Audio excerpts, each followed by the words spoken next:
वज़ीर-ए-आज़म शहबाज शरीफ ने कहा है कि मौसमियाती तब्दीली ने पाकिस्तान को बहुत ज़्यादा मुतासर किया है। आलमी इक़्तिसादी फ़ोरम में सेहत के शोबे में तफरीक के लिए खात्मे के मौजू पर मुबाहिसे से खिताब करते हुए वज़ीर-ए-आज़म ने कहा कि 2003 में सऊदी अरब में जब मैं था तब मुझे कैंसर हो गया था। मुझे न्यूयॉर्क ले जाया गया और मेरा ऑपरेशन किया गया।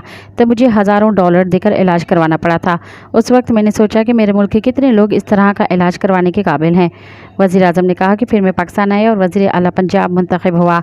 तब हमने पंजाब में गुर्दे, जिगर और कैंसर के लिए अस्पताल बनाए। हमारे मुल्क के बहुत सारे अफराद महंगा इलाज मुआलज बर्दाश्त नहीं कर सकते। उन्होंने कहा कि आज का सबसे बड़ा मसला आलमी अदम मसावात है।